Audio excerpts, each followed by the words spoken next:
Assalamualaikum warahmatullahi wabarakatuh.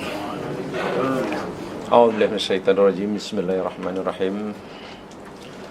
Alhamdulillahirabbil alamin arrahmanir rahim maliki yaumiddin iyyaka na'budu wa iyyaka nasta'in shiratal mustaqim shiratal ladzina an'amta 'alaihim ghairil maghdubi 'alaihim waladdallin amin.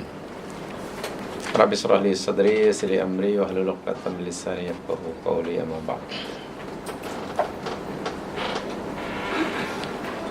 InsyaAllah kita akan teruskan cerita dapur kita surah Yunus. Minggu lepas kita pelajari ayat yang ke-51.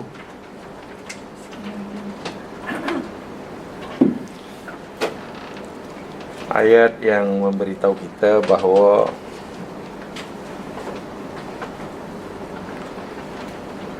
taubat tidak akan diterima oleh Allah Subhanahu Wa Taala dari seorang hambanya apabila ia dilakukan bukan pada waktu qabulit taubah.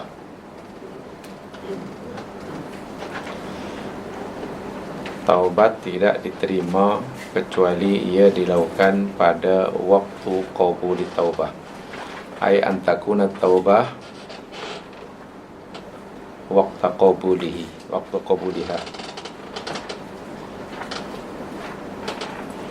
Kerana ada masa, ada waktu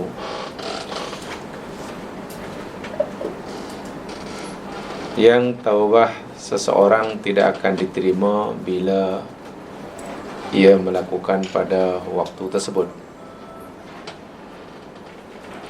Ada dua yang kita pelajari, yakni al-waqtul khas atau naul khas, dan itu sebagaimana yang telah dijelaskan, disebutkan oleh Allah dalam ayat 18 surah An-Nisa, yakni ketika ajal seseorang telah tiba. Sementara yang satu an-naul am, waktu yang umum, yakni apabila tatlu'u syamsu min maghribiha, terbitnya matahari dari tempat terbenamnya. Di dalam dua jenis waktu inilah taubat seseorang tidak diterima. Jadi jika seorang ingin bertaubat dan taubatnya diterima oleh Allah, ada kemungkinan diterima oleh Allah, satu di antara syaratnya, hendaklah ia lakukan taubat tersebut bukan pada salah satu dari dua waktu tersebut. Begitu maksudnya. Sebab bila dia ditolak, maknanya ya di akhirat akan mendapatkan balasan siksanya. Itu yang kemudian dinyata oleh Allah Subhanahu Wa Taala dalam ayat 52 itu. Tsumma qila lil ladzina zalamu itu. Dan kita juga telah fahami sama kalimah qila, kalimah tsumma dalam ayat itu. Tsumma yakni harfu apa faedahnya untuk tartib buat tartib ar-rutbi. Jangan lupa itu namanya tartib ar-rutbi, bukan tartib tarohi. Ya belum lama, baru minggu lepas. Kalau tahun lepas tu maklum lah, faham lah.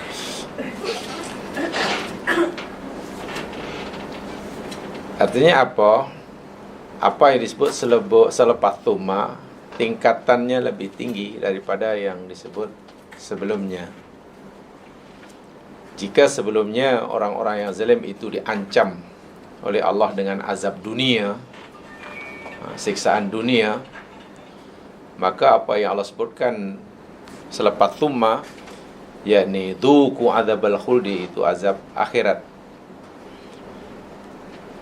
Jadi tingkat azab akhirat tentu lebih dahsyat daripada dunia. Demikian juga dari segi masanya. Azab dunia yang Allah ancamkan pada mereka dalam ayat sebelumnya, sebelum ayat 52 ya, di azab dunia, itu hanya bersifat sementara. Karena dia, azab tersebut akan terhenti bila orang itu sudah mati. Masuk alam barzah, lain azab. Sementara azab yang Allah ancamkan pada mereka di akhirat bersifat kekal. Itu namanya thumma bimana tartib rutbi. Itu yang juga telah dipelajari. Kemudian juga kalimah hal tujzauna ila ma kuntum taksibun. Ini bermaksud bahwasanya seseorang itu akan mendapatkan balasan sesuai dengan pilihan perbuatan yang mereka pilih di dunia. Sekaligus ayat ini menafikan akan kezaliman yang dilakukan oleh Allah Subhanahu wa taala. Maha suci Allah daripada melakukan kezaliman seberat darah sekalipun. Sedahsyat apapun azab yang akan seseorang terima di akhirat kelak, Allah Maha suci daripada melakukan kezaliman. Dengan ayat mudah, ringan atau beratnya azab di akhirat, lama atau sekejapnya, bahkan kekal atau tidak kekal azab di akhirat, 100% bergantung pada amalan yang dipilih oleh mereka semasa di dunia. Ini bermakna amal seseorang, tingkah laku seseorang di dunia ini benar-benar memberi kesan yang dahsyat, kesan langsung akan kehidupannya di akhirat. Saya selalu menggunakan istilah begini, diksi ayat begini. Akan seperti apa keadaan seseorang di akhirat bergantung tingkah lakunya semasa di dunia. Itu diksi ayat yang selalu saya pilih. Akan seperti apa keadaan seseorang di akhirat bergantung sepenuhnya pada tingkah laku, perangai, perbuatannya semasa di dunia. Tentu perbuatan yang mereka lakukan di dunia ini atas dasar khuriyatul ikhtiar, kebebasan memilih mereka. Karena jika suatu perbuatan itu yang mereka lakukan itu bukan pilihan mereka, sama ada karena mereka belum diberi kebebasan memilih karena belum balik atau tidak sempurna akalnya, atau perbuatan itu dipaksakan, maka amalan itu tidak memberi kesan apa-apa baginya di akhirat, sama ada pahala ataupun siksa. Perbuatan dosa yang dipaksakan untuk dilakukan maka tidak mendatangkan akibat dosa. Demikian juga perbuatan baik yang dipaksakan. Sebab itulah kita tahu Allah memberitahu kita dalam Al-Quran, la ikraha fiddin. Makna yang umum daripada la ikraha fiddin, maknanya agama Islam yang suci dan pasti benar ini tidak boleh dipaksakan pada orang lain untuk menerimanya. Islam tidak membenarkan umatnya memaksa orang lain untuk menerima kebenaran Islam. Tapi Islam menggalakkan supaya Islam didakwahkan, dijelaskan, diterangkan, biar mereka sendiri yang berfikir. Dan jika mereka nanti memilih Islam itu atas dasar kebebasan mereka, bukan karena dipaksa. Itu makna yang selalu kita baca dalam tafsir-tafsir. Tapi ada makna yang lain, la ikraha fiddin, yakni tidak ada paksaan dalam beragama. Maknanya jika Anda terpaksa dalam melakukan perintah agama, maka amalan itu sia-sia. Solat terpaksa, ikut perintah Allah terpaksa, meninggalkan larangan Allah juga terpaksa. Itu tidak ada nilainya di sisi agama. Di sisi Allah tidak ada nilainya amalan yang dipaksa atau terpaksa. Katalah ada orang tanya, ada orang meninggal lalu kawan tu pergi takziah. Tanya, awak datang juga ke takziah? Kan selama ini awak nampak macam tangam dengan arwah masa hidup. Gaduh tak ada terti. Datang juga lah bang. Yelah, kalau ikut hati memang tak nak, tapi bila tak datang apa pula kata orang. Apa dia fikir dapat pahala seperti itu. Itu memenat aja, dahlah datang jauh-jauh. Kalau tak datang, kalau tak nampakkan batang hitung, apa kata orang pula. Tapi kalau ikan hati memang ke rugi tu, walaupun penat. Minyak bukannya dekat daripada air hitam ke kayu hitam. Ya, saya bagi yang jauh sekali saja. Dan Allah tahu lalu. Nasib baik malaikat tak ada depannya. Kalau malaikat ada, lalu buat apa lu datang? Itu sia-sia, you terpaksa. La ikrah fiddin. Kebetulan waktu tu dia di negeri Cina, jadi bahasanya, kenapa lu datang? Lu sia-sia.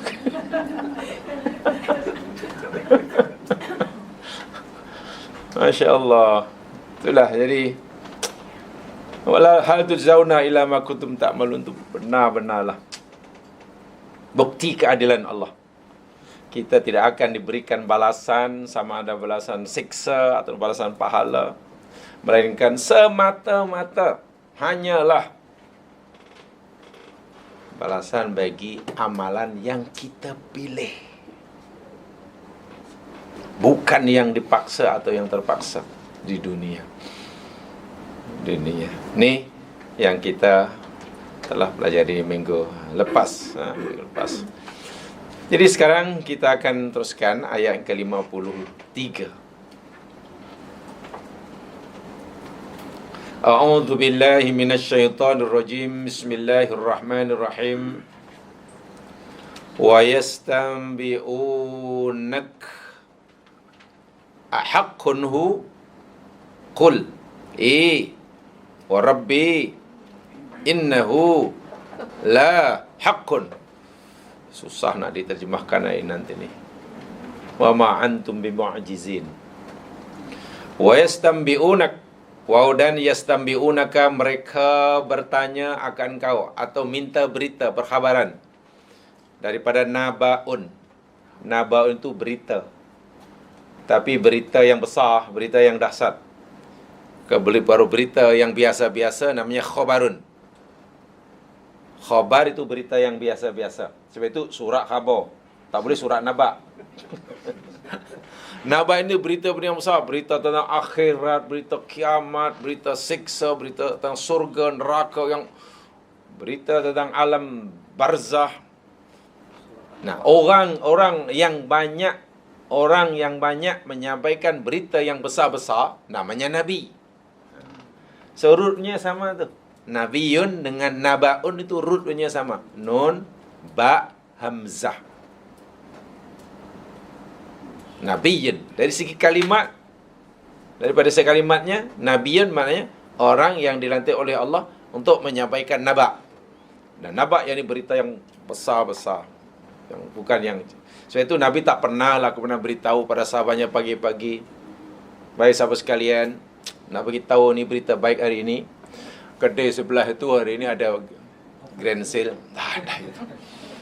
Nabi tak akan mungkin beritahu macam itu.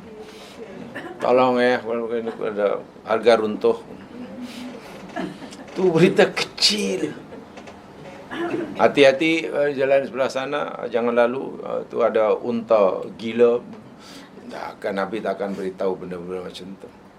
Berita yang besar-besar. Jadi mereka, orang kafir ni, nak tahu, bertanya pada Nabi tentang naba'. Mana yang mereka tanyakan itu berita yang dahsyat-dahsyat. Yang dahsyat. Ahaqqun hu. Adakah haqqun, benar, hu, ya. Huwa ini merujuk kepada macam-macam yang masih kan. Haqqun itu adalah nakirah. Jadi yang dimaksudkan oleh mereka maknanya, adakah berita yang kamu sampaikan tentang akhirat itu betul wahai Muhammad, benar adanya? Adakah adanya siksa, pahala dikubur di akhirat itu benar adanya? Itulah. Adakah apa sajalah benar bahwa engkau ini utusan Allah Subhanahu wa taala? Adakah hak apa yang kamu sampaikan itu adalah firman Tuhan? Itu mereka bertanya pada Nabi ini berita yang seperti itu. Haqqun huwa. Dan pertanyaannya, kalau kita sedikit belajar balaghah, itu terbalik itu sebenarnya itu. Susunan biasa huwa haqqun gitu. Adakah huwa dia haqqun benar. Jadi huwa mubtada, haqqun khabar. Itulah. Itu susunan biasa. Tapi ini di sana dibalik. Mubtadanya letak depan, khabarnya letak belakang. Jadi haqqun huwa. Sebenarnya asalnya huwa haqqun. Pertanyaan seperti ini sebenarnya pertanyaan yang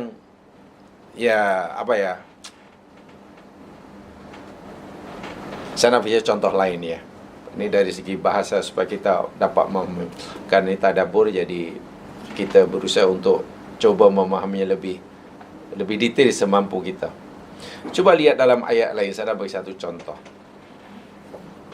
Ini jangan tengok terjemahan ya, kalau terjemahannya nanti kita tak dapatkan sebagaimana sepatutnya. Di dalam surah Maryam, umpamanya,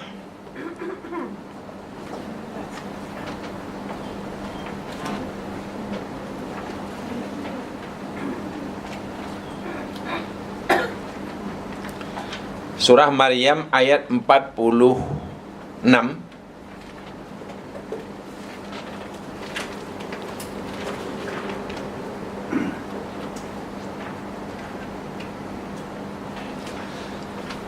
Qala, berkatalah ayah Ibrahim, bapa Ibrahim berkata pada Nabi Ibrahim, Araghibun, adakah benci?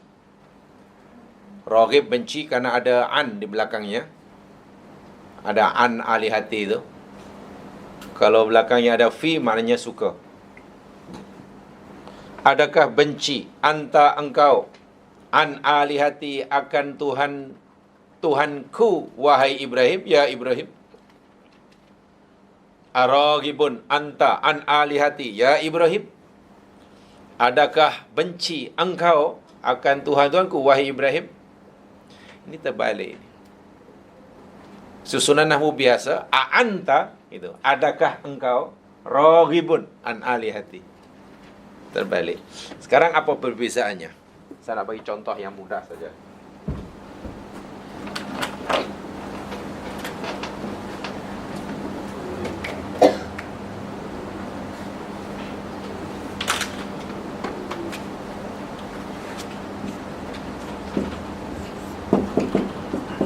Anta katalah tabibun.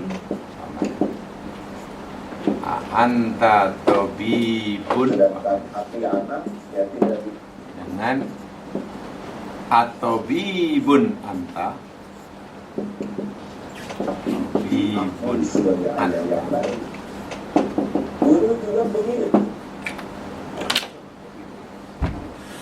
Itu kalau dalam bahasa Melayu serupa ke sama?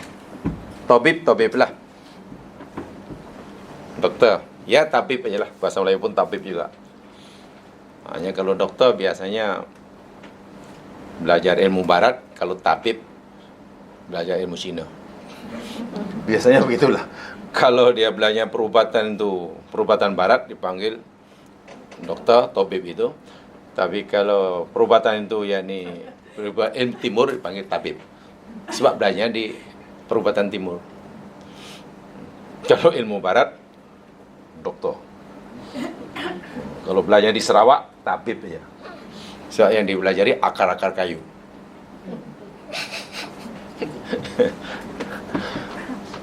Ya atau anta tabibun, terjemahannya, adakah awak seorang tabib, seorang dokter? Yang bawah, atabibun anta? Adakah? Susunan Melayu, adakah? Adakah awak satu doktor? Macam mana? Yang atas betul terjemahnya, adakah awak ni seorang doktor? Dia jawab, oh ya, oh tidak, jawapannya mungkin. Yang bawah, atabibun anta? Adakah apa? Doktorkah?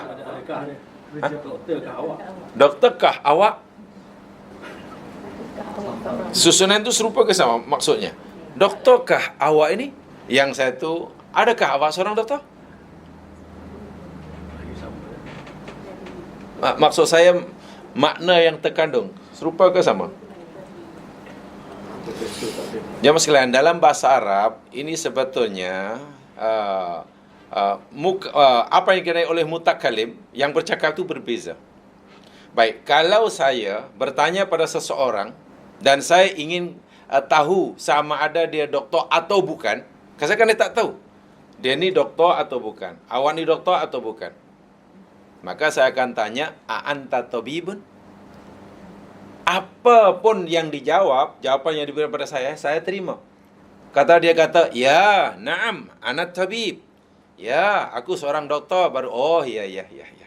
Atau mungkin dia jawab, oh bukan, saya bukan doktor.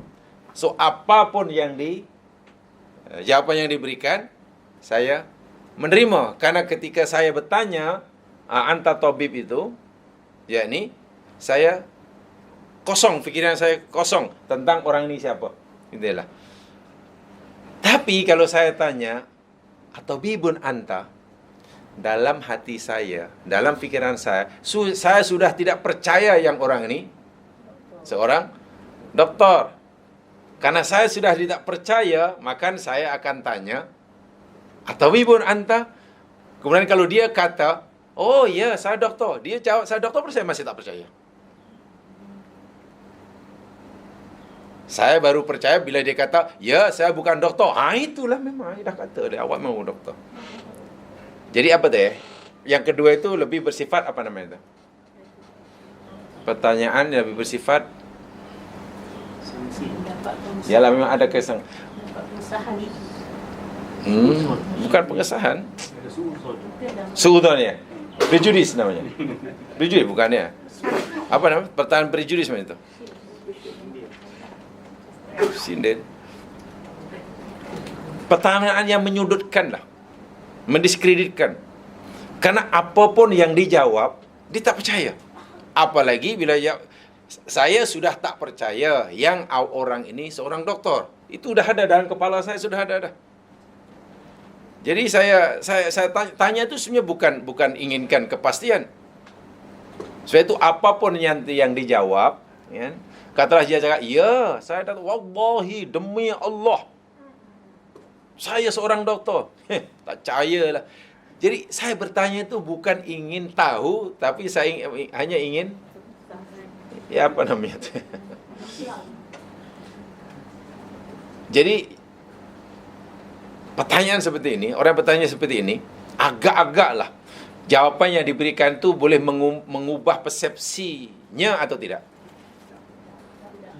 Tidak kan? Betul, itu yang saya mau. Kalau orang bertanya dalam susunan itu, apapun jawapan pasti tidak akan mengubah persepsi dia.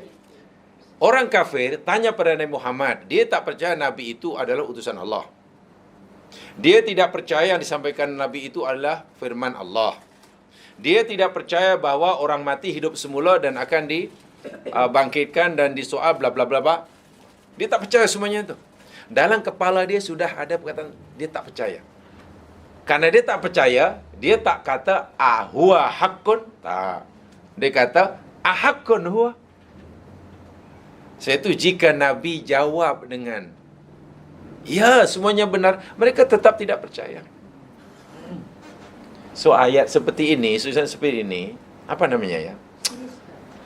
Ya, pertanyaan orang degil lah gitu je lah. Sindir itu terlalu lembut.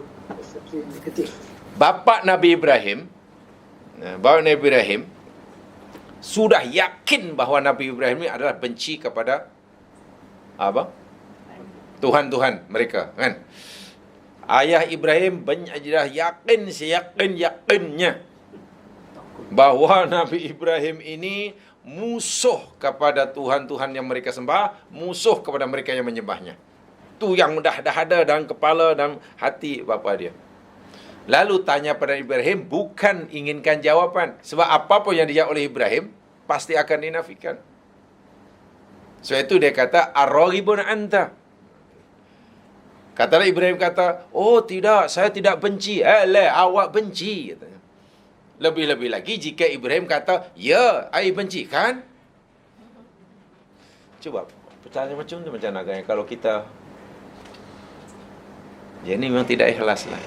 Orang seperti ini bertanya bukan ingin mencari kebenaran, tapi hanya ingin mencari pembenaran kepada apa yang dia yakini. Sebab apapun yang dia oleh Nabi, dia tak akan mengubah persepsi mereka.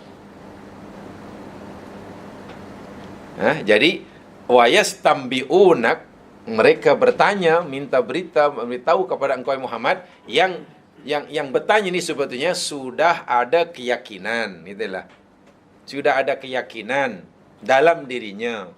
Dan keyakinan itu sebenarnya tidak akan berubah dengan jawaban, apapun jawaban yang akan diberikannya. Itu satu. Apa keyakinan yang dipegangi dalam kepala dia? Semua yang disampaikan oleh Nabi itu adalah bohong belaka. Gitulah.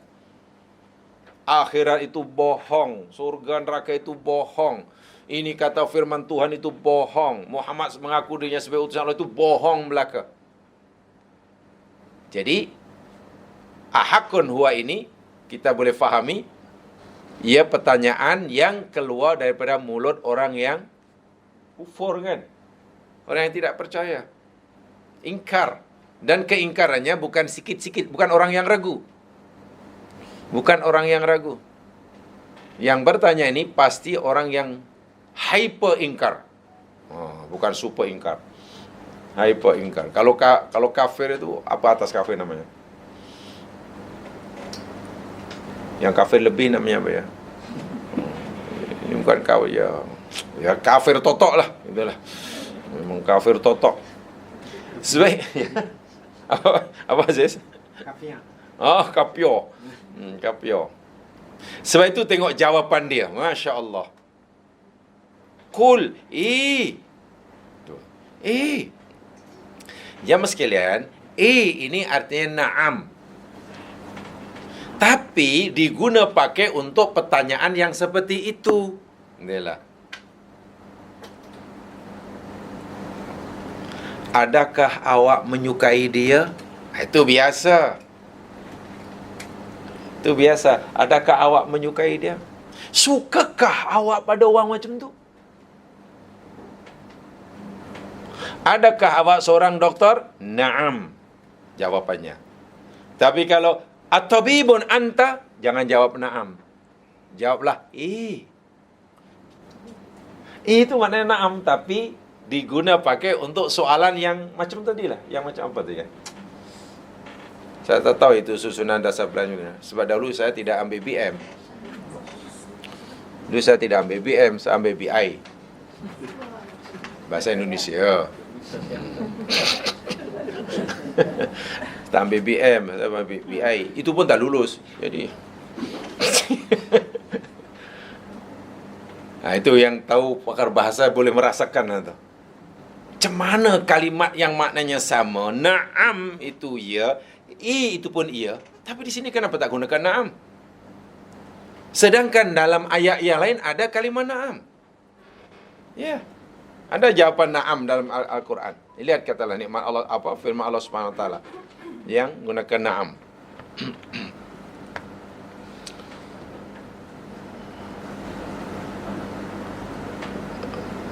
Mana dia? Naam. Ayat surah Al-A'raf. Coba lihat. Ini naam. Bukan Ini susah saya menjelaskan ya, sebab saya tidak tahu sangat bahasa Malaysia. Itu tadi saya terang. Saya tidak ambil BM, jadi susah sikit. Tapi ini menarik. Ayat ini sangat menarik. Jadi ini mungkin ya kelemahan lah. Ini kelemahan saya. Saya faham tapi susah nak memberi kefahaman. Dalam surah Al-A'raf ayat 114,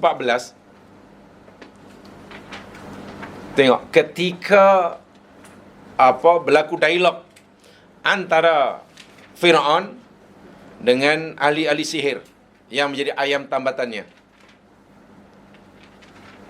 Ini bukan ahli sihir biasa nih ya. Apa dipanggil kalau istilah sekarang? Royal Magician. Sebab ia kan dipilih oleh Maharaja Fir'aun. Jadi dalam ayat 113 kan mereka kata wajah as-saharah Fir'auna. Ahli sihir ini, sihir penyihir ini datang menjumpai Fir'aun sebelum berlaga dengan Nabi Musa lah. Lalu dia tanya, qalu inna lana la ajran in kunna nahnul ghalibin. Sesungguhnya bagi kita atau kita semua akan mendapatkan upah jika kita semua orang yang menang. Wahai Fir'aun, adakah kami semua patik-patik ni semua ni akan mendapatkan upah balasan jika patik semua dapat mengalahkan Musa? Itu kan pertanyaan yang ingin tahu itu, bukan ingkar itu. Karena dia tak pasti, mereka tak pasti. Nanti bila kita menang dapat upah atau tidak ya agak-agak. Itulah. Jadi belum tahu. Nak kata belum pun belum pasti, nak kata iya pun belum yakin. Maka mereka banyak bertanya begitu saja. Kami ni nanti dapat upah atau tidak? Karena soalannya seperti itu, ingin tahu, otak si mutakalim masih kosong daripada jawapan. Ya atau tidak? Maka Fir'aun menjawabnya, qala na'am, ya. Na'am. Ya. Kau akan dapat upah. Innakum la minal muqarrabin. Sesungguhnya kamu semua, ahli sihir, aku akan bagi upah. Upahnya yakni dalqaf. Tahu dalqaf? Dalqaf. DK dalqaf tu bahasa Melayunya. Tahu DK? Darbah, darjah, kerabat. Kalau tulis Jawi kan dalqaf. Allahu Akbar. Tulis Rumi DK, tulis Jawi dalqaf. Muqarrabin tu kan dapat DK. Bab upah jangan khawatir. Aku tidak hanya bagi kamu wang, tapi beta akan bagi kamu pingat dalqaf. Bila sudah di kerabat Fir'aun kan nanti macam-macam dapat. Nah, Fir'aun jawab na'am. Dia tak kata demikian dalam surah Asy-Syu'ara. Tapi dalam ayat ini, kenapa dia menjadi dengan tidak na'am? Karena tadi pertanyaannya lain tadi, ya. Kan pertanyaan tadi macam mana? Apa tahu bahasa Melayu? Saya tahu, susah sikit. Apa Pak saya? Pertanyaan macam tu kalau dalam bahasa Melayu apa namanya? Susunan macam. Tak tahu ya? Tak tahulah, tak tahu semua tak apalah. Tapi faham itu ya kan? Ya. Macam beli.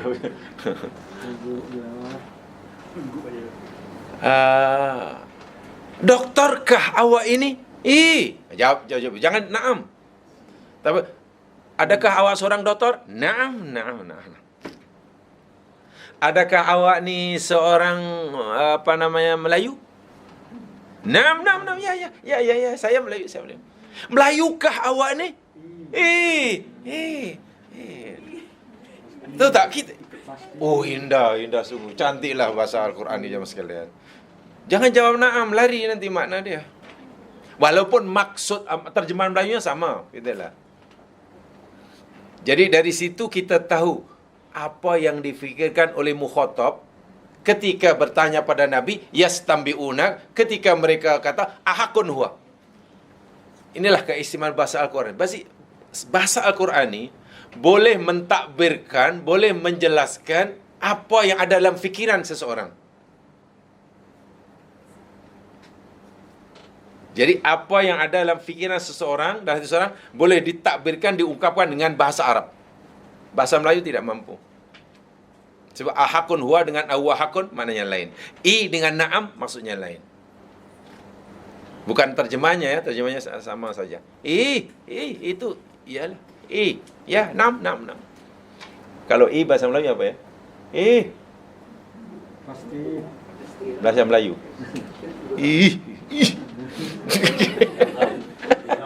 Geram. Itu kuat tuh. Itu kuat. Dan dalam bahasa balaghah, ini yakni kalimat na'am yang diberikan jawaban, respon kepada orang yang bertanya yang ada keingkaran dalam hatinya. Kan yang bertanya ini ada keingkaran dalam hatinya. Bukan inginkan ingin tahu, tapi ingkar. Pertanyaan itu pertanyaan ingkar. Jadi kemudian lagi tengok warabbi dengan sumpah lagi. Demi Tuhanku. Tengok jawaban Al-Quran. Tak cukup dengan sumpah, tambah lagi dengan taukid. Innahu. Tak cukup dengan satu taukid, tambah dengan lam taukid. Lahakun. Coba macam mana nak terjemahkan? Susah.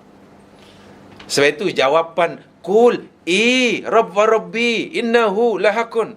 Jawapan sebenarnya pasti merupakan respon kepada pertanyaan yang datang dari orang yang hyper ingkar. Kalau ada lagi di atas kafir, ada lagi apa nama bapak kafir itu? Ya bapak kafir lah. Ya dah.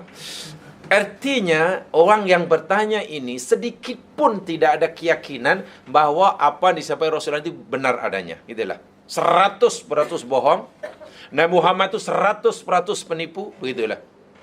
Berita tentang alam barzah, dalam akhirat, tentang bla bla bla, semuanya bohong belaka. Sikit pun tidak ada keyakinan. Bukan ragu. Sikit pun. Kalau keraguan tu maknanya kan ada sedikit-sikit ya jamaah sekalian.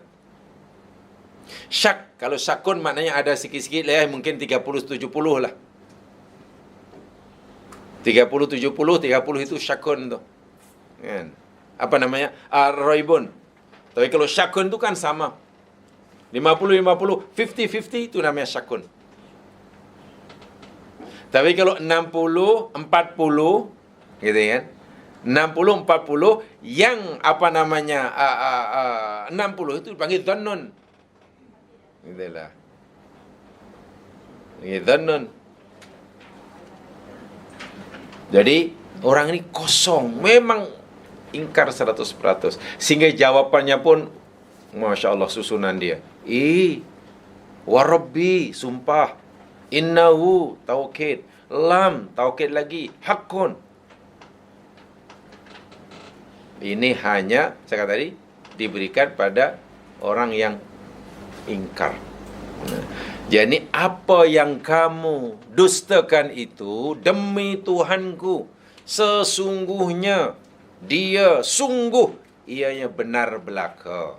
Itulah. Benar belaka. Dan nanti bila telah berlaku, contohnya kematian, contohnya azab, contohnya alam barzah, malakul maut datang menjawab kamu, ma antum bimu'jizin. Kamu tidak dapat mengalahkan mereka. Ya mas sekalian, ada 2 ayat di dalam Al-Quran yang Allah subhanahu wa ta'ala perintahkan Rasulnya Nabi Muhammad SAW untuk bersumpah dengan nama Allah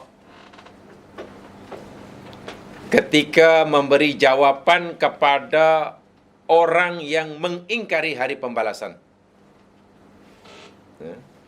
Saya ulangi, di dalam Al-Quran ada 2 ayat yang Allah perintahkan Nabi Muhammad memberi jawapan dengan bersumpah. Bersumpah tentu dengan nama Allah lah.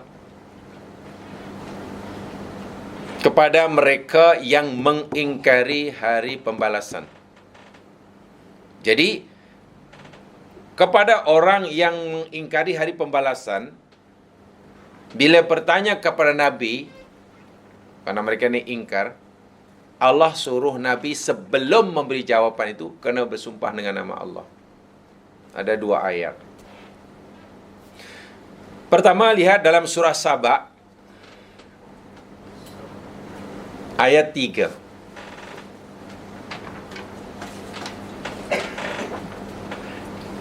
Ini kalau daripada segi bahasa ya mas sekalian ya, lataifut tafsir, ini menunjukkan bahawa apa ya, keniscayaan hari kiamat atau keniscayaan kepastian berlakunya berita-berita gaib yang Nabi sampaikan dalam Al-Quran, itu sesuatu yang tidak boleh ada keraguan sedikit pun. Sehingga kepada mereka yang meragui jawaban yang diberikan oleh Al-Quran itu dengan sumpah, itu dengan taukid, dengan bahasa balaghahnya yang paling basic, kan?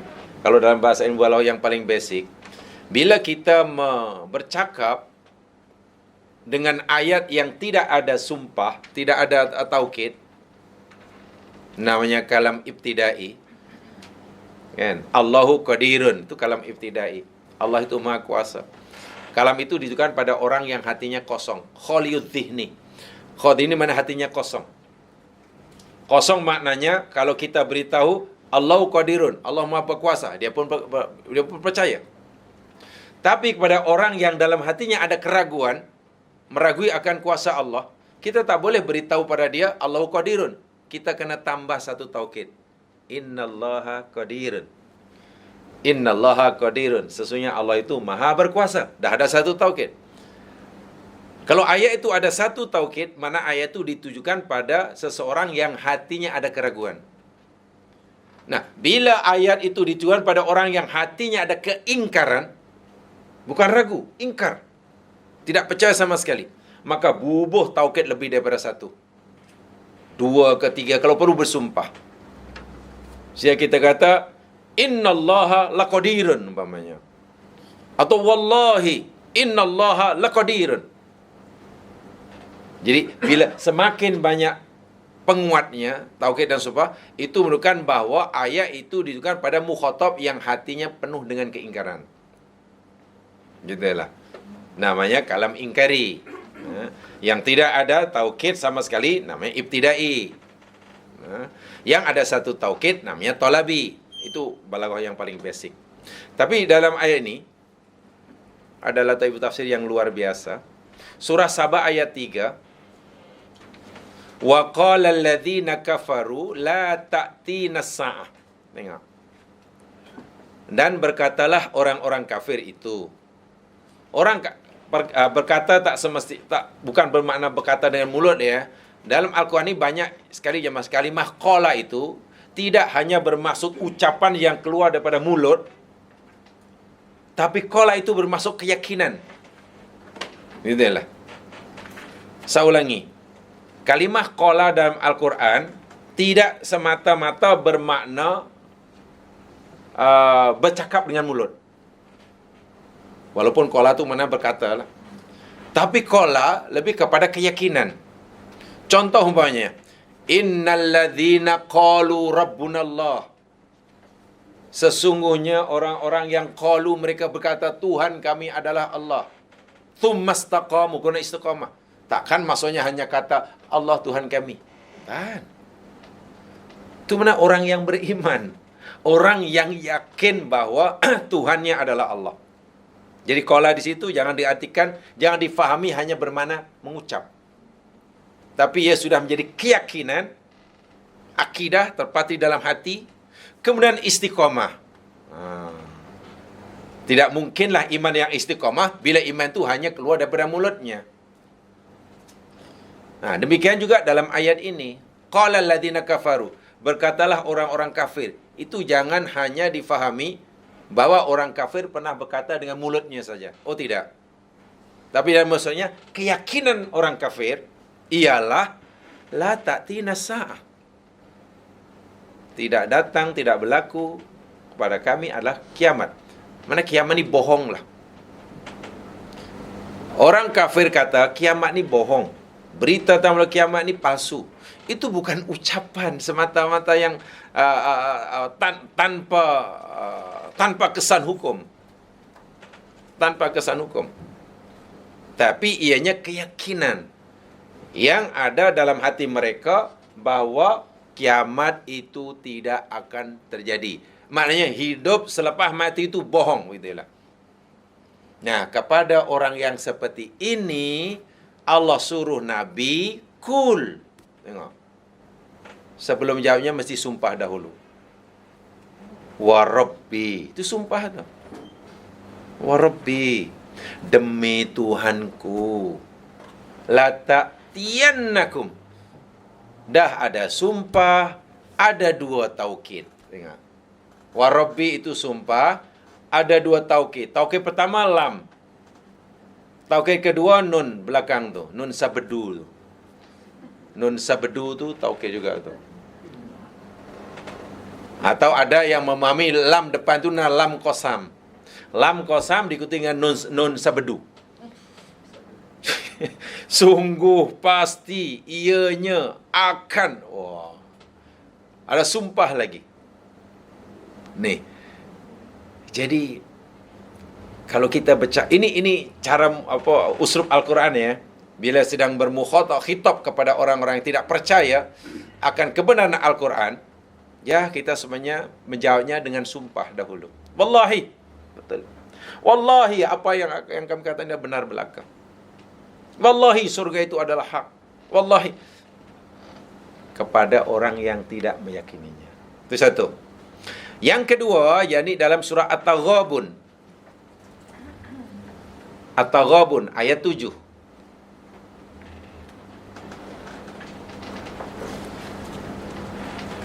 Jadi saya ulangi, berdasarkan ayat yang sedang kita pelajari, yakni Yunus 53 berkaitan dengan orang kafir yang tidak percaya sedikit pun terhadap berita-berita gaib, naba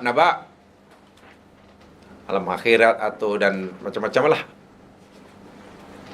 Allah perintahkan nabinya sebelum menjawab dengan sumpah dahulu dengan nama Allah. Surah At-Taghabun ayat 7. A'udzubillahi minasyaitonirrajim. Za'amal ladzina kafaru allay yub'atsu. Za'ama menduga, menyangka dengan sangkaan yang kuat. Za'ama itu sendiri jama' maknanya dhanna, menyangka. Tetapi dalam kaidah bahasa, bila kalimah dhanna, za'ama, hasiba di belakang ada anna, kan ada an.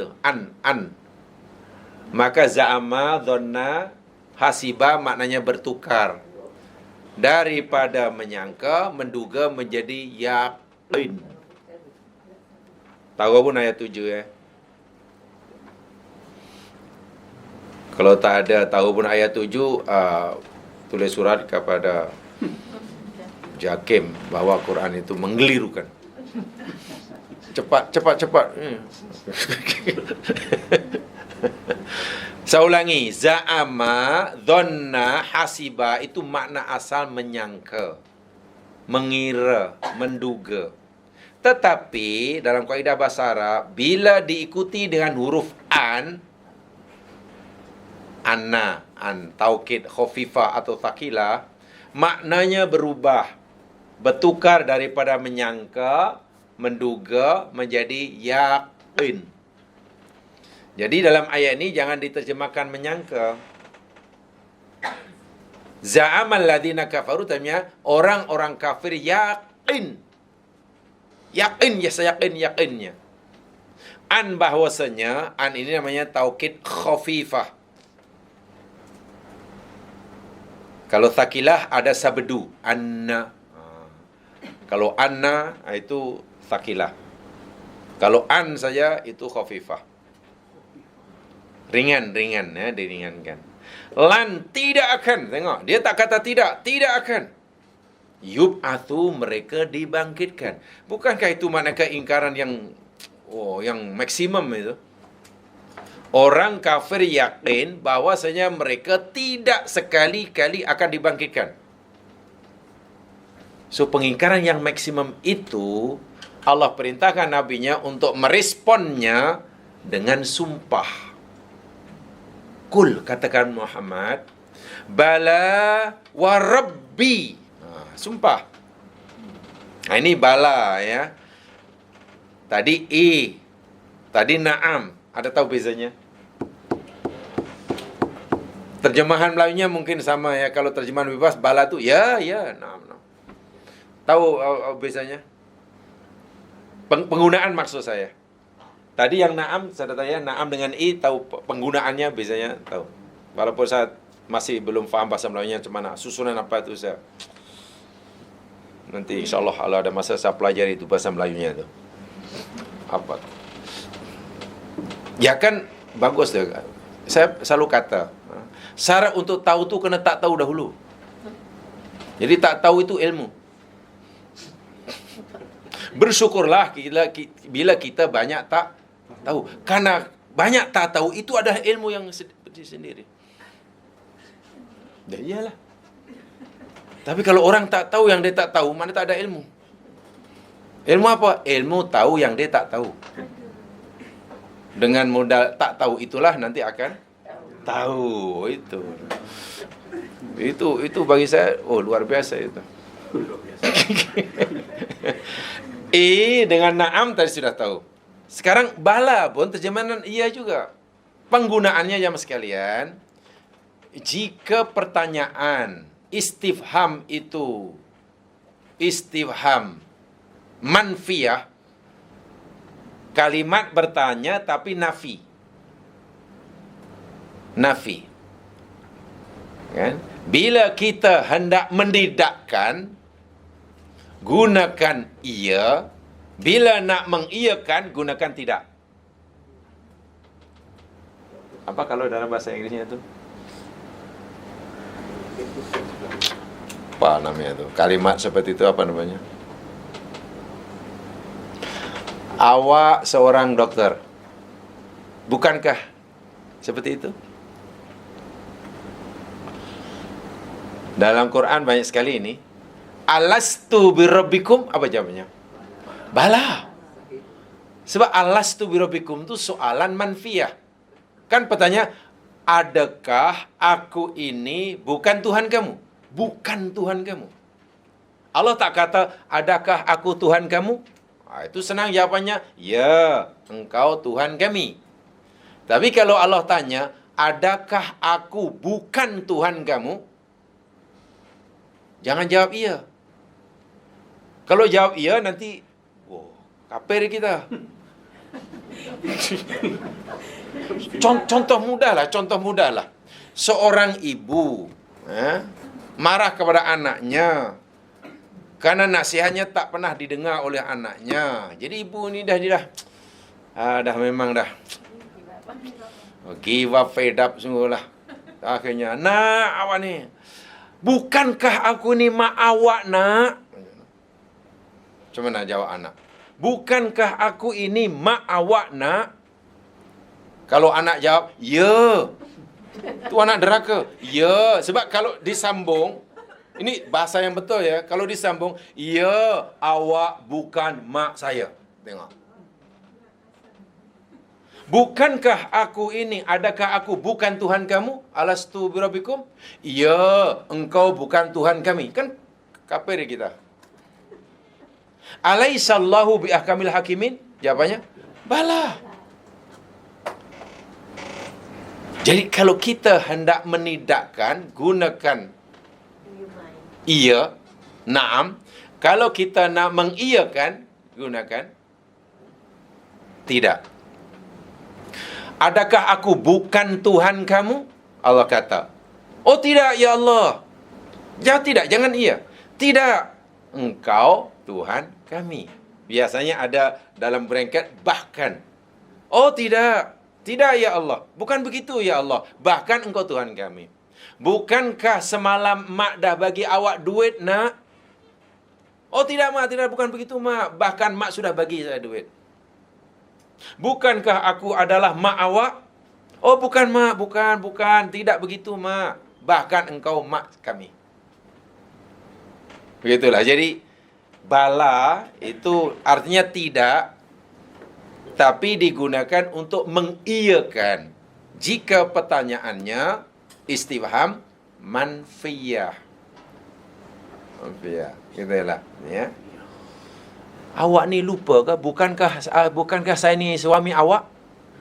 Macam mana istiang dia? Ya, awak bukan suami saya. Qalu jawabnya kalau macam tu. Itu tak reti bahasa tu. Bukankah saya ni suami awak? Bukan. Tidak. Bahkan awak suami saya. Begitulah. Dan suami pun kena faham kalau isterinya jawab bukan. Bukankah saya ni suami awak? Bukan. Kau kata bukan? Ini sama-sama tak reti balaghah lah. Ya. Bahasa Arab ni cantik ya mas sekalian. Kerana pertanyaannya, kan dia kata mereka menafikan, kami tak akan dibangkit lah. Mana ada orang mati hidup semula? Mustahil. Hayhata. Tak mungkin. Jadi mereka bertanya kepada Nabi, memberitahu kepada Nabi sesuatu yang mereka ingkari. Lan yub'ats. Lan tidak akan. Maka Allah suruh Nabi kata, bala. Oh tidak begitu. Tidak sebagaimana yang kamu sangka. Maksudnya begitulah. Tidak sebagaimana yang kamu yakini wahai orang kafir. Kamu yakinkan kiamat itu tidak berlaku? Oh ya. Oh tidak. Tidak sebagaimana yang kamu sangka. Bahkan demi Tuhanku, la tub'atsunna thumma la tunabba'unna. Tengok. Semua masih pakai taukid, pakai inilah cara merespon pemikiran-pemikiran syirik, pemikiran-pemikiran kufur ikut susunan Al-Quran. Jadi untuk menafikan pertanyaan-pertanyaan kufur, fahaman-fahaman syirik, itu sebenarnya kalau kita nak merespon gunakan wallahi. Gunakan wallahi, berhujahnya bukan dengan ayat biasa gitulah maksudnya. Nah, termasuk ayat ini tadi, karena mereka menafikan kebenaran Nabi, menafikan kebenaran berita Al-Quran, jawabannya pun wa rabbi innahu lahaqun. Karena mereka menafikan datangnya hari kiamat, jawabannya pun wa rabbi la ta'tiyannakum. Mereka menafikan akan adanya hari kebangkitan, jawabannya pun wa rabbi la tub'atsunna. Sungguh pasti kamu akan dibangkitkan. Thumma la tunabba'unna. Kemudian sungguh pasti kamu akan diberitahukan bima fa'amiltum, apa saja yang kamu telah. Paham ya? Itu tu. Ada dua tu jawab respon, dan termasuk ini tiga lah. Jadi berkaitan dengan perkara yang kekufuran seseorang, terhadap perkara yang besar. Kalau kita hendak membantahnya, menghujahnya, jangan segan-segan gunakan sumpah. Wallahi. Kan begitu. Hujah dengan orang kafir, hujah katalah orang berhujah dengan orang Kristian yang mereka meyakini 100% bahawa Isa itu anak kepada Allah, umpamanya. Dan kita yakin 100% bahawa keyakinan itu salah. Katakan wallahi, demi Allah, Isa adalah hambanya, utusannya dan hambanya, bukan anaknya. Dan itu tidak salah. Karena memang begitulah adab, cara yang Quran suruh kita. Faham ya? Itu dari segi susunan bahasanya. Pertama, keingkaran mereka ni sangat-sangat melampau. Sangat-sangat melampau. Ibnu Ashur berkata, hadza hikayatu fannin min afanini takdzibihim. Susunan ayat ini, wa yastambi'unak ahaqqunhu. Kata Ibnu Ashur dalam tafsirnya At-Tahrir wa Tadwir, Beliau menyatakan ini adalah salah satu lagi contoh seni mereka, seni yang digunakan mereka untuk mendustakan hari kiamat. Jadi cara orang kafir mendustakan hari kiamat ini dengan menggunakan pelbagai seni bahasa, seni percakapan. Ya, pertama mereka mendustakannya dengan cara yatadhaharuna bistibta'il wa'di. Cara mereka mendustakannya, cara pertama yakni dengan mengatakan kalau betul lah kiamat yang ada bila, dari dulu asyik nanti.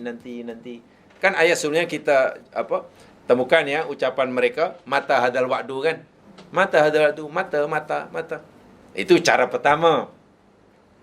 Gaya bahasa mereka mendustakan hari pembalasan dengan berbagai macam gaya, tapi maksud dan tujuannya sama. Kadang-kadang hanya dengan bertanya, mata hadal wa'du, jika betul lah kiamat itu berlaku, bila. Kenapa lambat sangat? Jika azab itu betul-betul ada lah, seperti yang kau janjikan Muhammad, ya tolonglah segerakan sekarang, apa salahnya? Itu cara yang pertama, ya. Istighfafan bihi. Dan sikap seperti itu sebenarnya istighfaf, meremehkan. Itu cara yang agak lembut sedikit lah. Mendustakan kebenaran dengan cara meremehkannya. Sekarang saya balik. Bila orang meremehkan kebenaran, itu sebenarnya ciri orang yang mendustakannya. Balik. Ihanah. Istighfaf atau ihanah. Ihanah atau istighfaf atau istikharul haqqi. Takdzibuhu. Meremehkan kebenaran itu adalah mendustakannya. Waliyadzubillah.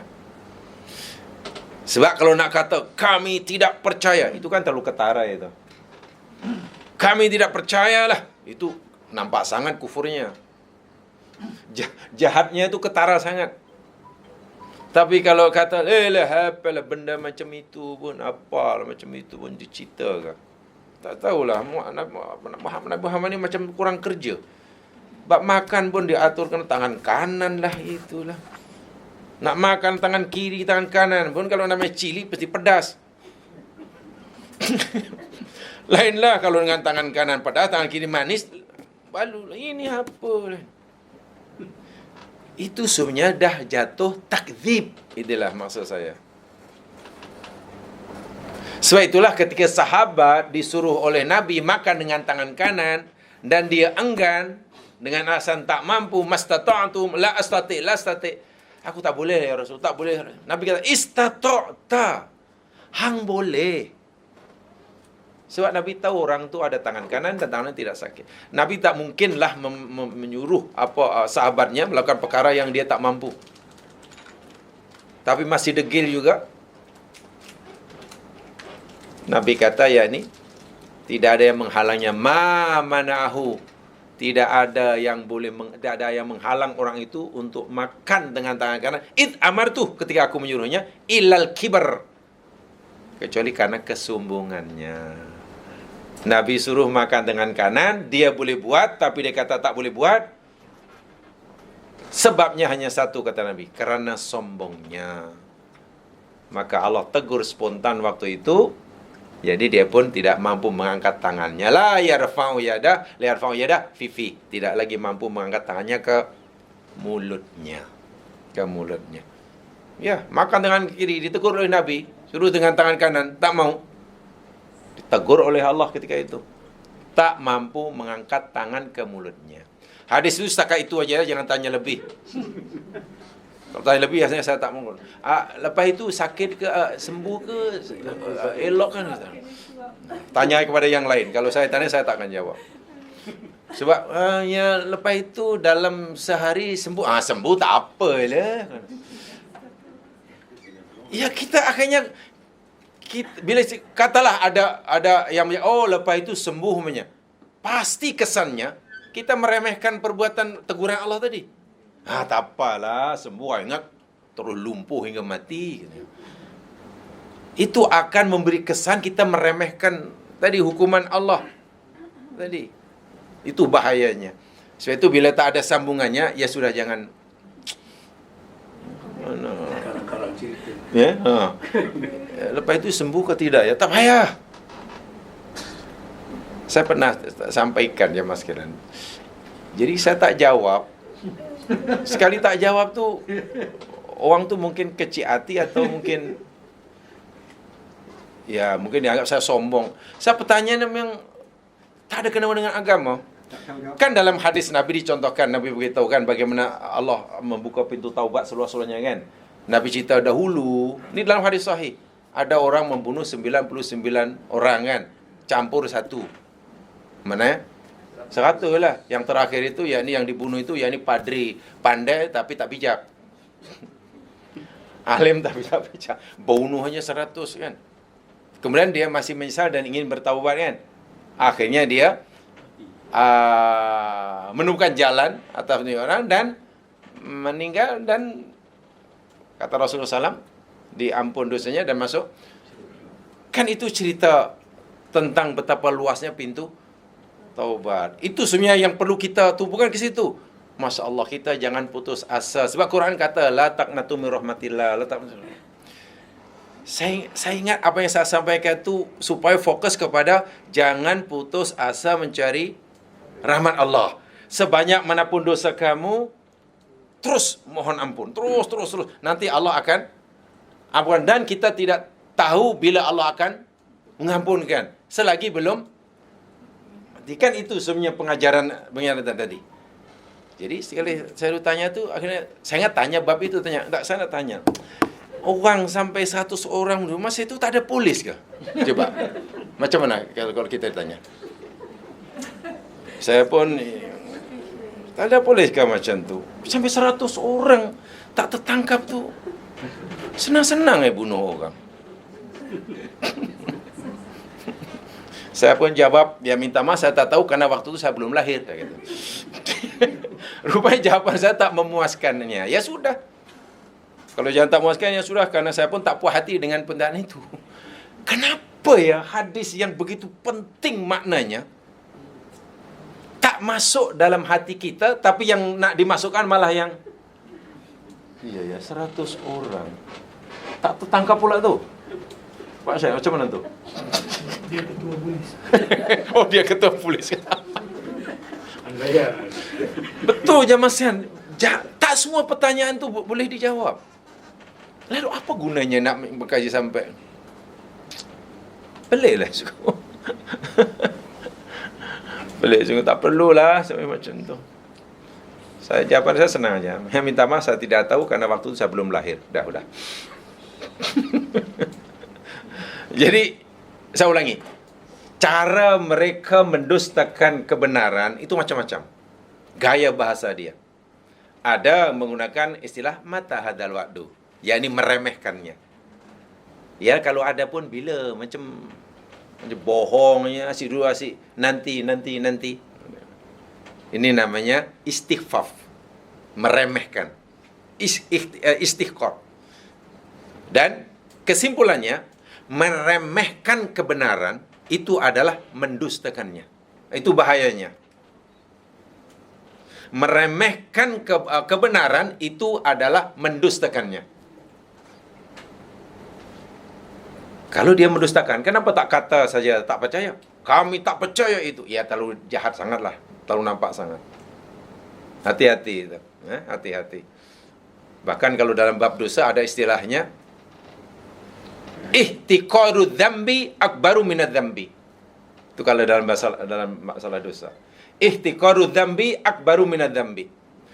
Meremehkan dosa itu lebih besar daripada dosa tersebut. Faham ya? Ada orang buat dosa. Dosa yang dilakukan tu masuk dosa kecil. Kan? Tapi meremehkan dosa kecil itu lebih besar daripada dosa itu. Jadi orang tadi telah melakukan dua jenis dosa. Gitulah. Satu dosa yang dilakukannya, dua dosa karena meremehkannya. dan meremehkan kebenaran itu adalah lebih besar. Karena itu pendustaan. Itu kata Ibnu Asyur ya, bukan kata saya. Menurut fahaman Ibnu Asyur gitu. Itu gaya pertama. Kemudian cara yang lain, maratan yubulan Rasul fi suratin mustafhim talib fas'alunahu. Ya, kemudian kadang-kadang cara mereka menunjukkan keingkarannya, jumpa Nabi lalu tanya pada Nabi. Tanya pada Nabi dengan pertanyaan yang seperti mana tadi. Sebelumnya bila yastambi'unaka ahakun wa, ya. Ayat yang kita pelajari ni lah. Wa yastambi'unaka ahakun wa. Jadi mereka ni rupanya punya gaya bahasa yang bermacam-macam dalam mengekspresikan pendustaan mereka. Dengan gaya yang agak lembut, dengan agak yang keras, tapi makin meningkat susunannya rupanya. Daripada sekadar mata hadzal wa'du in kuntum shadiqin, kemudian diubah lebih keras menjadi ahakun huwa. Itu lebih keras. Lebih keras. Ini gaya mereka, gaya cara mereka ini. Baik, itu dalam hadis Rasulullah, dalam ayat Al-Quran. Dalam ayat Al-Quran. Jadi apa istilahnya ya? Gaya bahasa yang digunakan oleh mereka untuk mendustakan kebenaran yang disampaikan oleh Nabi SAW. Ada satu pengajaran ya dalam hadis Nabi. Kalau dalam ayat kita pelajari, orang yang begitu susah sekali menerima kebenaran, meyakini perkara-perkara yang gaib yang disampaikan oleh Nabi. Ada pula manusia ni yang begitu mudah meyakini kebenaran, walaupun belum mendapatkan banyak bukti. Jadi manusia ni macam-macam lah hati dia. Ada hati yang begitu keras sekali menerima kebenaran, walaupun pelbagai bukti telah diperlihatkan. Ada pula hati manusia ni yang begitu mudah, lembut menerima kebenaran, walaupun belum disampaikan beberapa bukti. Saya nak bagi satu contoh. Dalam hadis yang diriwayatkan oleh Imam Bukhari Muslim, daripada Anas bin Malik radhiyallahu an, beliau berkata, bainama nahnu ma'a Rasulillah sallallahu alaihi wasallam fil masjid. Ketika kami semua, kata Anas bin Malik, bersama Rasul sallallahu alaihi wasallam di masjid, id dakhala rajulun ala jamalin fa anakha fil masjid. Thumma aqalahu, thumma qala. Tiba-tiba datang seorang lelaki menunggang seekor unta. Ya. Lalu unta itu ditambat jauh daripada masjid, masuk dalam masjid. Setelah masuk dalam masjid, kemudian dia berkata, ayyukum Muhammad? Siapa di antara kamu ni yang bernama Muhammad ya? Banyak orang ni belum Muslim ni. Dan cara tanya macam tidak beradab. Masuk majlis Rasulullah sampai siapa yang bernama Muhammad ya? Ya rupanya mungkin ya, pertama mereka tidak kenal, belum kenal. Keduanya barangkali lah penampilan Nabi ini memang tidak berbeza dengan penampilan sahabat. Walaupun Nabi ni kekasih Allah, Nabi ni presiden, penampilannya sama dengan sahabat yang lain. Jadi yang tak kenal, yang belum kenal memang tak kenal. Tapi kita kalau belum kenal pun, siapa presiden kalau duduk satu masjid kan kita tahu, oh itu lain pakaiannya. Kursinya tinggi. Jadi kalau makan dihidang, itu masih orang penting tu. Kalau yang ambil sendiri itu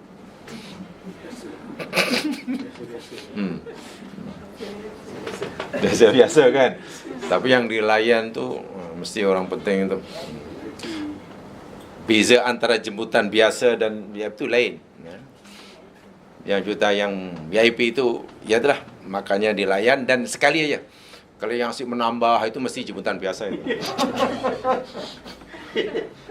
Sebab itu saya lebih suka jadi jemputan biasa. Sebab bebas. Boleh? Dia tapau. Boleh tampau. Siapa di antara kamu Ibn Muhammad ya? Qulna hadzal rajulul abyad al-muttaqi.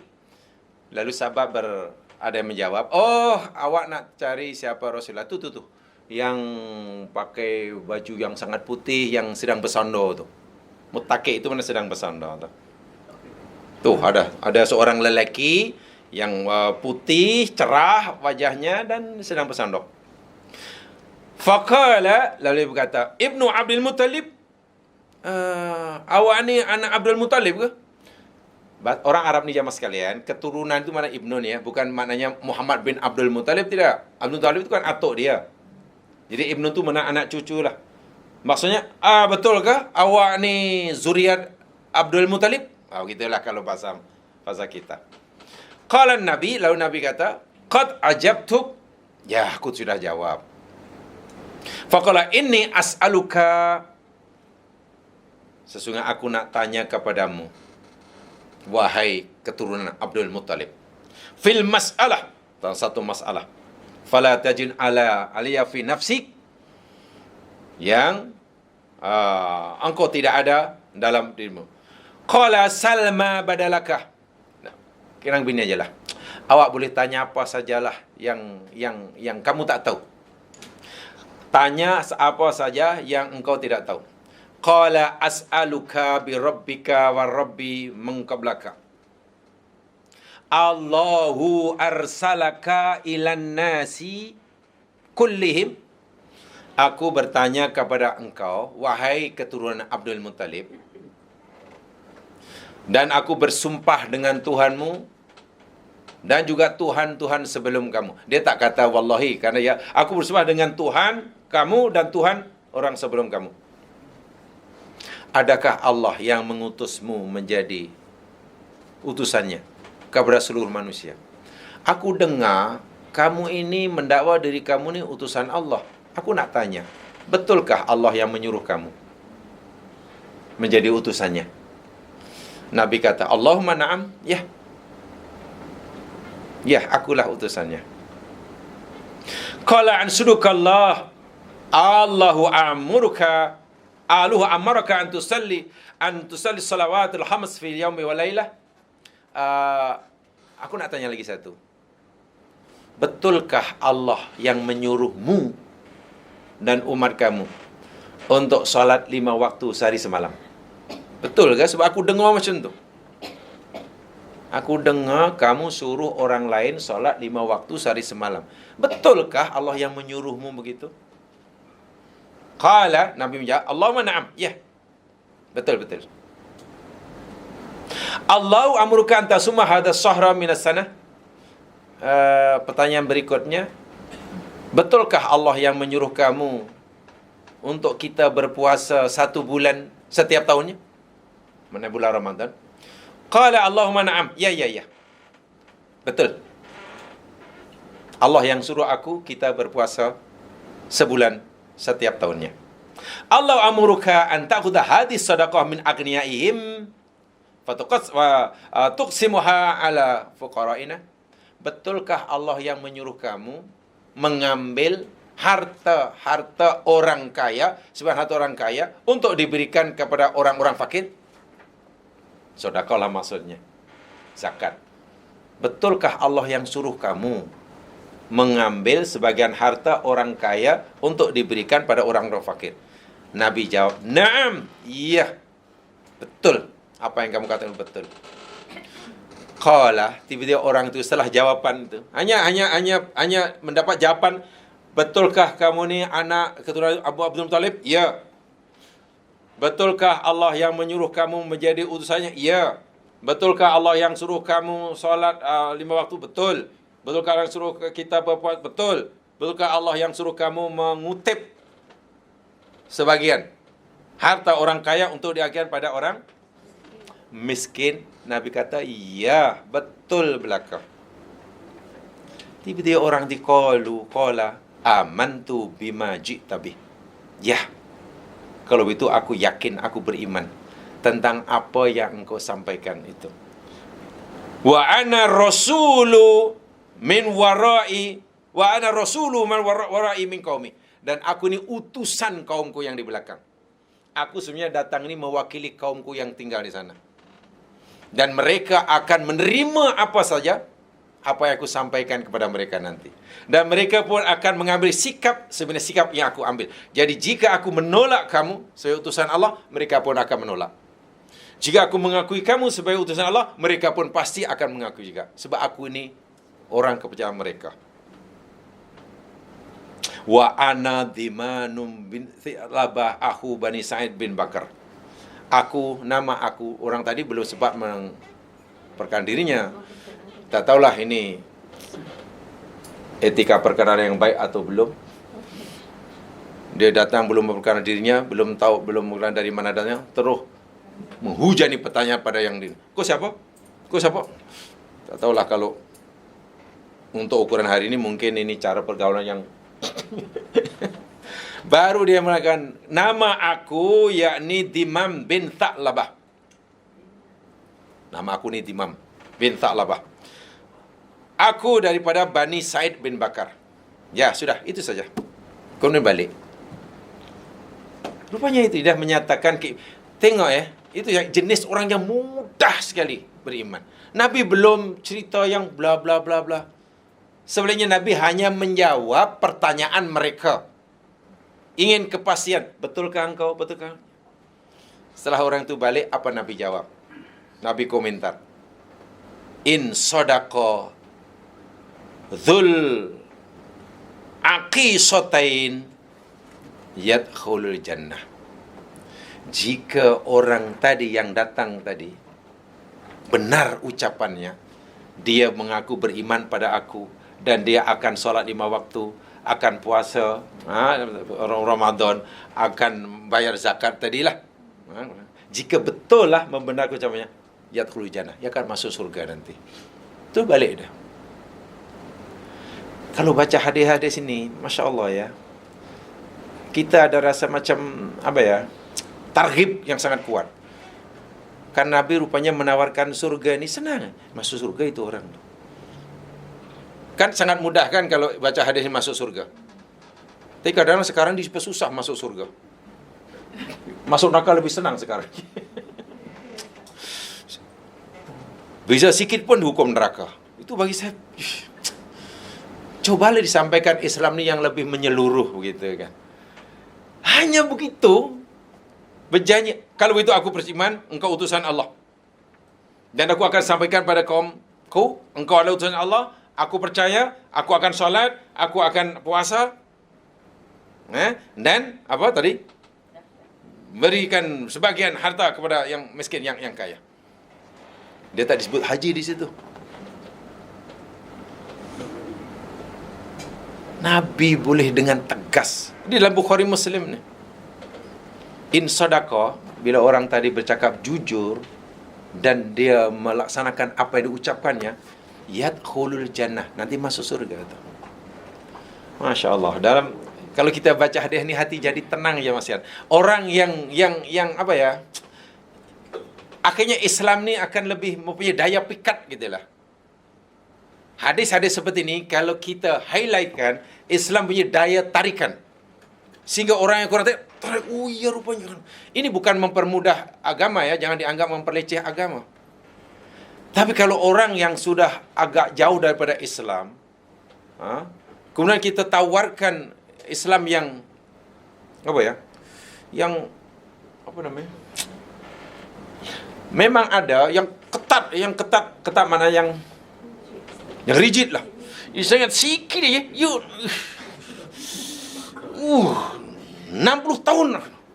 Wah, orang itu pun mampu ya aku itu masuk.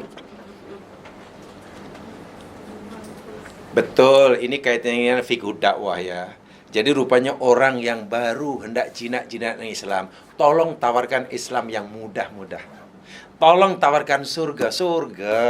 Tapi saat ini masih jahat, tak apalah. Sejahat manapun Allah Maha Pengampun. Kamu surga, nanti kamu surga. Kamu orang yang baik. Tapi saya tak faham agama, saya masih degil, saya masih ini, saya macam... Tak apa. Allah masih memberi peluang pada kamu. Kamu ni bukan orang jahat. Saya tak yakin kamu orang yang jahat. Kamu hanya orang yang belum tahu jalan untuk jadi orang yang betul. Itu saja. Kan lama-lama nanti yang jahat pun... Adapun kepada orang seperti Abu Bakar As-Siddiq, inilah ya. Lainlah kalau orang kita jadikan objek dakwah ni orang seperti Abu Bakar As-Siddiq, Abu Dzar Al-Ghifari, Abu Darda, itu bolehlah cerita. Ingat yang ini ya. Ingat kalau kamu ingat ini, asiban nas ayyutraku ayaqulu amanna wa hum la yuftanun. Kan? Adakah kamu mengira kamu boleh masuk surga? Hasibtum antadkhulul jannah. Apa kamu fikir you masuk surga? Bahasa kasarnya, lu ingat lu boleh masuk surga? Sedangkan belum menimpa kamu ujian. Nah, ayat-ayat seperti ini seeloknya disampaikan pada orang seperti Abu Bakar. Maksud yang imannya sudah sangat kuat. Tapi kalau orang baru nak berjinak-jinak mengaji, baru berjinak-jinak, awal-awal, lu ingat boleh surga dengan pakaian macam tu? Lu ingat masih ini? Awak masih jumpa bomoh. Lah janganlah, memang belum faham.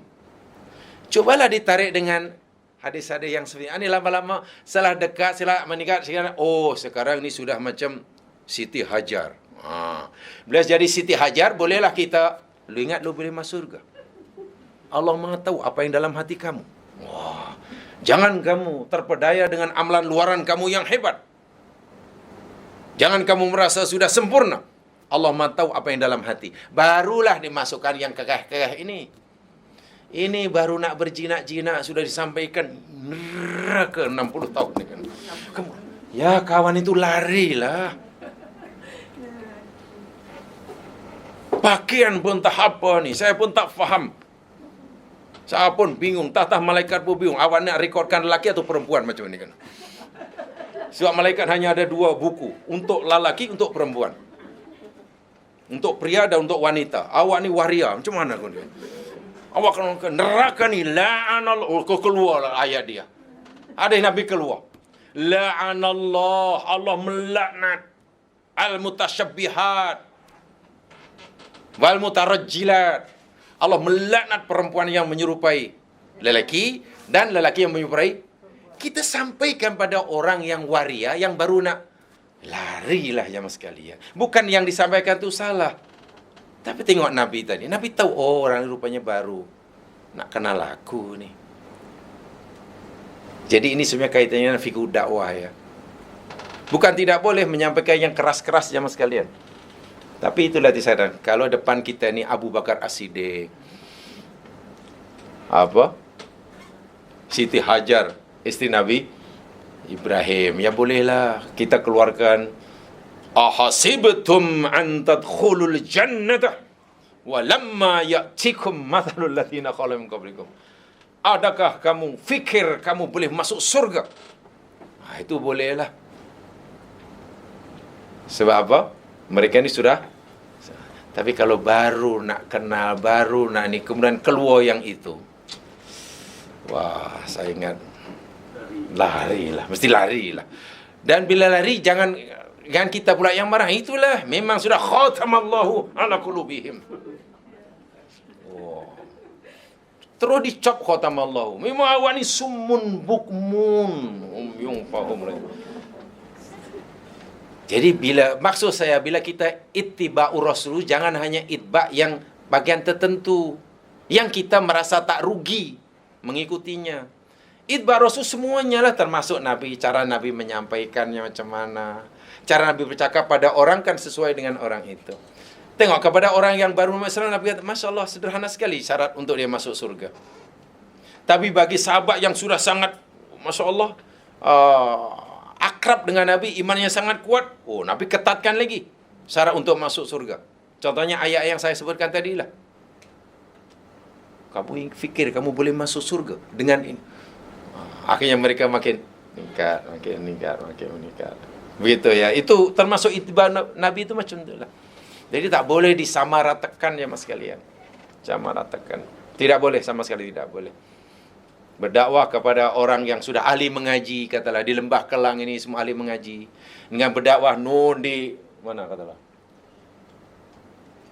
Di pedalaman Ulu Yam ke, Ulu Selangor ke, Ulu Bernam ke. Tak boleh tajuknya sama. Berdakwah pada orang yang sudah rajin solat, berdakwah dengan orang yang baru nak belajar solat, tak sama aja mas sekalian. Belajar pada orang yang belum solat. Orang tu belum solat, belum reti. Sudah kita ajar pembatal wuduk. Ya tak jadi solat lah. Solat pun belum. Ingat, wuduk juga kamu sentuh batal. Sentuh batal kau. Jangan kamu muntah batal. Batal tu apa ke benda? Pastikan mau solat dahulu. Itulah maksud saya. Nanti kita, sebab kalau cara kita tak betul, nanti lari. Dan bila lari, yang datang orang Kristian. Bila orang Kristian datang dan masuk Kristian, kita pula marah. Sekarang ini nampaknya Kristian sudah melampaui batas. Ya salah kita juga, boh. Perlu ya seperti itu. Jadi banyaklah semua pengajaran pada ayat-ayat seperti ini kalau kita dapat memahami dengan baik. InsyaAllah nanti kita akan sambung penjelasan ayat ini. Masih ada perkara yang belum disampaikan, yang benar jua, yang selama dari sendiri.